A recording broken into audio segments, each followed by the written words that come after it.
दोस्तों स्वागत है आपका रेल अपडेट के फ्रेश एपिसोड में। उम्मीद है आपको वीडियो काफ़ी ज़्यादा पसंद आने वाली है। लेकिन दोस्तों वीडियो शुरू करने से पहले मेरा नाम है पीयूष और आप देख रहे हैं the rail point YouTube channel.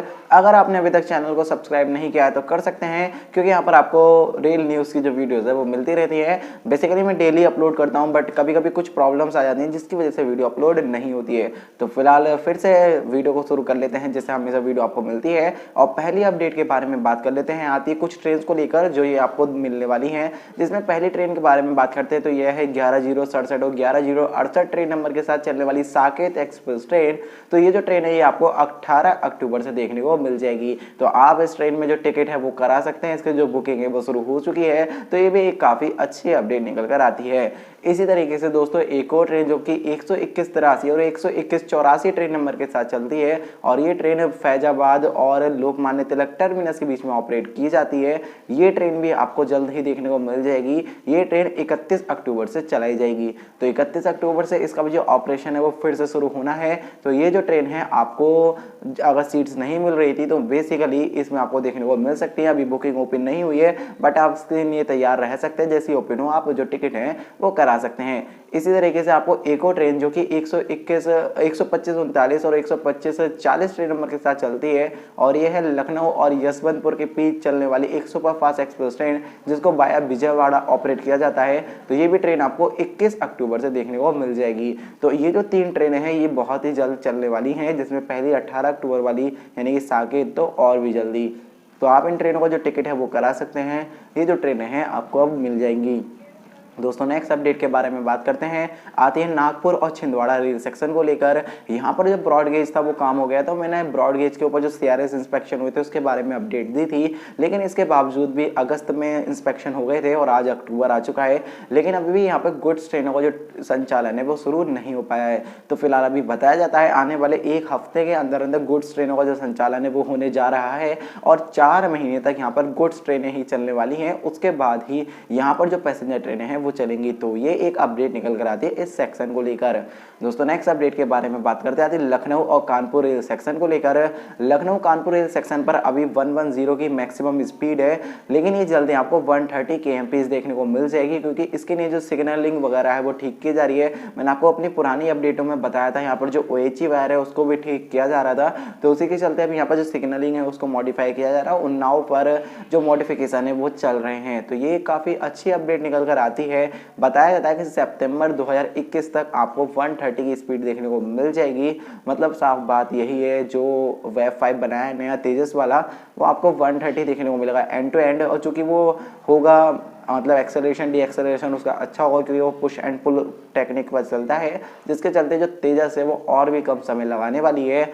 देखते हैं क्या जो लखनऊ की शताब्दी चलती है ऑलरेडी उससे कितना कम समय और लेने वाली है। दोस्तों नेक्स्ट अपडेट के बारे में बात करते हैं। आती है 02613 ट्रेन को लेकर। ये जो ट्रेन है बेसिकली ऑपरेट होती है चेन्नई एगमोर और मदुरई के बीच में, और ये तेजस एक्सप्रेस ट्रेन है, स्पेशल नंबर के साथ चल रही है। तो ये जो ट्रेन है जब ये कल चलेगी तो इसकी जो टाइम टेबल है उसमें थोड़े से चेंजेस आ गए हैं, आपको मैंने स्क्रीन पर दिखाई दिया है। तो आप इन चीज़ों का ध्यान रख सकते हैं। अगर आपका टिकट था तो इन चीज़ों का ध्यान रखें, जिससे कि आप ट्रेन ईजिली पकड़ पाएँ। दोस्तों नेक्स्ट अपडेट के बारे में बात करते हैं गुना और ग्वालियर रेल सेक्शन को लेकर। यहाँ पर जो इलेक्ट्रिफिकेशन है वो कंप्लीट कर लिया गया है, और यहाँ पर जो ट्रायल्स हैं वो लिए गए हैं, लोकोमोटिव के द्वारा इंस्पेक्शन किए गए बेसिकली, और CRS आने वाले 1 हफ्ते में ले लिए जाएंगे। तो जल्दी यहाँ पर आपको इलेक्ट्रिक ट्रेनें देखने को मिल जाएंगी। तो यहाँ का ये जो सेक्शन है ये भी इलेक्ट्रीफाइड हो चुका है, जो कि काफ़ी अच्छी बात सामने निकल कर आती है। दोस्तों नेक्स्ट अपडेट के बारे में बात करते हैं, जो कि आती है मुंबई से लेकर। मुंबई में ग्रिड फेल हो गया, जिसके चलते यहाँ पर जितनी भी ट्रेनें थी वो बाधित हुई हैं। लगभग 2 घंटे तक ट्रेनों का संचालन नहीं हो पाया, क्योंकि आप जानते हैं यहाँ पर जो लोकल ट्रेन होती हैं वो बेसिकली ऑपरेट होती हैं जो OHE वायर है, उसमें जो वायर में करंट होता है उसकी मदद से वो चल पाती हैं। तो जब बिजली ही नहीं थी तो भाई वो ट्रेन कैसे चल पाती। तो इसके चलते ये जो संचालन था वो बाधित रहा है। 2 घंटे तक ये जो परेशानी थी वो रही, उसके बाद में कहीं जाकर जो ट्रेनों का संचालन है वो हो पाया है। दोस्तों नेक्स्ट अपडेट के बारे में बात करते हैं। आती है गौरीगंज और जायस रेल सेक्शन को लेकर। यहाँ पर जो डबलिंग का काम है वो चल रहा है, और मैंने आपको बताया था कि यहाँ पर जो ट्रेनों का डाइवर्जन था वो किया गया था। तो कल 13 अक्टूबर को यहाँ पर जो ट्रायल है वो या फिर जो इंस्पेक्शन है वो लिए जाएंगे CRS के द्वारा। देखते हैं भाई जो अप्रूवल है वो मिलता है या नहीं मिलता। अगर मिल जाएगा तो अब जायज़ तक जो डबलिंग है वो कंप्लीट हो जाएगी, यानी कि लखनऊ से लेकर जायज़ तक आपको डबलिंग देखने को मिलेगी, जो कि एक काफ़ी अच्छी बात है। अभी भी बहुत सेक्शन बच जाएगा बट जल्दी उसको भी डबल करके इलेक्ट्रीफाइड कर लिया जाएगा, जो कि एक काफ़ी अच्छी न्यूज़ निकल कर आती है। दोस्तों नेक्स्ट अपडेट के बारे में बात करते आती है ट्रेन की स्पीड को लेकर। जैसा कि हम सब जानते हैं अभी बहुत ही कम ट्रेनें हैं जो तेज़ रफ्तार से चलती हैं। Basically train 100 kilometre per hour या फिर 110 यानी 110 किलोमीटर पर आवर की स्पीड से ऑपरेट होती है हमारे इंडियन रेलवेज में, और बहुत गिनी चुनी ट्रेनें हैं जो नॉन एसी हैं वो ऑपरेट होती है 130 पर। लेकिन जो बेसिकली एसी ट्रेन है वो आपको 130 ही देखने को मिलती है, चाहे फिर वो आपकी सियालदह राजधानी हो, हावड़ा राजधानी हो, मुंबई राजधानी हो, तो ये 130 अभी चल रही है। तो फिलहाल अभी रेलवे प्लान कर रहा है, मैंने आपको अपनी पिछली अपडेटों में बताया था कि एक नया एसी थर्ड क्लास आने वाला है जिसमें ज़्यादा सीट्स होंगी, मतलब साइड लोअर बर्थ को वो इंट्रोड्यूस नहीं कर रहे हैं, जो बीच का गैप होता है 2 सीट्स के उसको कम कर रहे हैं, यानी कि आपको जो लेग स्पेस रहेगा वो थोड़ा सा कम कर दिया जाएगा। तो कुछ इस तरीके की प्लानिंग चल रही थी जिसके चलते लगभग 11 सीट्स बढ़ जाएंगी, जिसके बाद में रेलवेज को जो फायदा वो रहेगा, और जो पैसेंजर्स हैं बेसिकली जो मिडल वाली होती थी, जो साइड मिडल बर्थ होती थी, उससे छुटकारा मिल जाएगा कहीं ना कहीं, क्योंकि वो बहुत ही इनकन्वीनियंट थी जो गरीब रथ के कोच में हमें देखने को मिली थी। तो इस तरीके से करके रेलवे सोच रहा है कि ये जो क्लास है वो इंट्रोड्यूस कर दी जाएगी, जिसके बाद में एसी थर्ड से तो इसका किराया बेसिकली सस्ता रहेगा, ये सब हम जानते हैं। और फिर भाई देखते हैं क्या होता है उसके बाद में रियलिटी कि रेलवेज की जो ट्रेन है वो कितनी सक्सेसफुल होंगी, क्योंकि कुछ ही ट्रेनें हैं। जैसे अब हम हमसफ़र को जानते हैं, अब हमसफ़र पूरी थर्ड एसी है, तो इतने भी पैसेंजर्स नहीं मिलते हमसफ़र को कि सब लोग ट्रैवल कर पाएँ।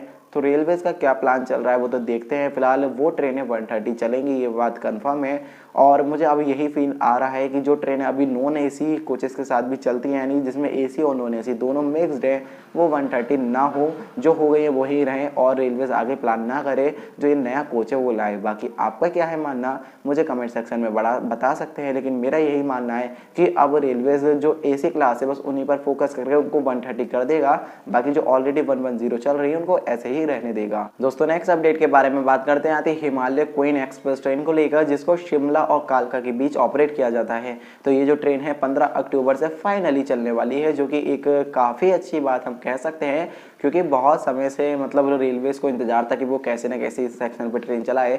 यहाँ पर ट्रेन चलाने से रेलवेज़ को बहुत ज़्यादा फ़ायदा होता है, यहाँ पर बहुत सारे टूरिस्ट आते हैं। तो अब धीरे धीरे हम देख रहे हैं नॉर्मल सा हो रहा है, क्योंकि लोगों की भी जो आदत है वो हो चुकी है, जैसे मास्क लगाना, सैनिटाइज करना, तो लोग भी इस चीज़ में ढल चुके हैं, जिसके चलते ये सब चीज़ें पॉसिबल हो पा रही हैं। अगर सब कुछ एकदम से कर दिया जाता तो मुझे नहीं लगता जो लोग हैं वो मास्क लगाते, जिसके बाद में जो स्थिति थी वो शायद अभी जो है उससे भी और ज़्यादा हमें ख़राब देखने को मिलती। दोस्तों नेक्स्ट अपडेट के बारे में बात करते आते हैं मुरादाबाद रेलवे स्टेशन से लेकर। मुरादाबाद रेलवे स्टेशन पर क्विक वाटरिंग सिस्टम को लगाया जा रहा है, जिसके बाद में यहाँ पर जो ट्रेनें हैं उनमें जो पानी है वो बहुत तेज़ी से भर जाएगा। तो ये आने वाले कुछ दिनों में इंस्टॉल कर दिया जाएगा। दोस्तों नेक्स्ट अपडेट के बारे में बात करते हैं आती है बिलासपुर और लेह मनाली जो रेल लाइन है उसको लेकर। इस लाइन के लिए जो सॉइल टेस्ट है वो शुरू कर दिया गया है, और यहाँ पर जो विंड की कंडीशन है उसको भी जो टेस्टिंग है वो की जा रही है। मतलब यही है कि जो शुरुआत के सर्वे वगैरह हैं उन पर काफ़ी तेज़ी से काम चल रहा है। देखते हैं भाई रियलिटी में ऑन ग्राउंड हमें वर्क कब तक होता हुआ दिखेगा, क्योंकि ये जो वर्क है वो बहुत ज़्यादा चैलेंजिंग होगा। बहुत लंबी रेल लाइन रहने वाली है और बहुत ज़्यादा टनल्स इसमें रहने वाली हैं, और ब्रिज तो बहुत ही ज़्यादा रहने वाले हैं। हालांकि यहाँ पर जो ट्रेनें चलेंगी वो 75 किलोमीटर पर आवर की मैक्सिमम स्पीड से चलेंगी, इससे ज़्यादा यहाँ पर ऑपरेशन संभव नहीं हो पाएगा। देखते हैं कब तक हमें रियलिटी में लाइन देखने को मिल पाएगी। दोस्तों नेक्स्ट अपडेट के बारे में बात करते हैं आती है बरेली जंक्शन से लेकर। बरेली जंक्शन पर एलईडी बोर्ड को लगाया गया, जिसपे आपको ट्रेनों का जो आने का सिस्टम है, जाने का सिस्टम है, यानी जो अराइवल डिपार्चर है वो ट्रेनों का स्क्रीन पर वहाँ पर शो होता, तो वो चालू होने से ही पहले वहाँ पर बंदरों ने उसको तोड़ दिया है। अब उसको रिपेयर किया जाएगा, उसके बाद में उसको चालू कर पाया जाएगा। तो ये काफ़ी मतलब एक बहुत ही अजीब सी घटना सामने निकल कर आती है, क्योंकि जो एम्प्लॉयज़ है वो तो रहते ही हैं रेलवे स्टेशन पर। अगर उन्होंने ऐसा कुछ भी देखा होता तो वो हटा भी सकते थे बंदर को, लेकिन फिर भी ये जो नुकसान है वो बंदरों के द्वारा कर दिया गया है। दोस्तों आज की जो फाइनल अपडेट है उसके बारे में बात करते हैं, आती है उन्नाव और बालामऊ रेल सेक्शन को लेकर। उन्नाव और बालामऊ वाला जो रेल सेक्शन है वो अभी फिलहाल डीजल है, यहाँ पर इलेक्ट्रिफिकेशन चल रहा है और ये सिंगल लाइन है। तो यहाँ पर डबलिंग के लिए जो काम है वो शुरू कर दिया गया है। सर्वे दिसंबर 2020 तक कंप्लीट कर लिए जाएंगे और बताया जाता है कि जो 2021 बजट होगा उसमें इसको पास करा लिया जाएगा। देखते हैं क्या होता है, मुझे तो नहीं लगता ऐसा हो पाएगा, लेकिन अगर ऐसा हो गया तो यहाँ पर डबलिंग हो जाएगी, जिसके बाद में ट्रेनें बहुत इजीली ऑपरेट हो पाएंगी। क्योंकि अभी कानपुर से जम्मू तभी कुछ ट्रेनें इस रूट से भी जाती हैं, तो उनको काफ़ी ज़्यादा फ़ायदा मिल जाएगा, डबल हो जाएगी लाइन उसके बाद में। और ये लगभग 100 किलोमीटर का सेक्शन है बालामऊ और उन्नाव के बीच में। अगर ये कंप्लीट हो जाएगा तो जो डबलिंग है फिर आगे तो उन्नाव से कानपुर पूरी है ही, तो काफ़ी ज़्यादा जो फ़ायदा है वो मिल जाएगा। तो बस दोस्तों आज की जो रेल अपडेट है उसमें इतना ही। उम्मीद है आपको वीडियो पसंद आई होगी। अगर आपको वीडियो पसंद आई है तो वीडियो को लाइक कर देना, शेयर कर देना। बाकी अगर आप चैनल पर नए हो तो चैनल को सब्सक्राइब भी कर देना। मिलते हैं आपसे नेक्स्ट वीडियो में, तब तक के लिए bye bye and take care all of you.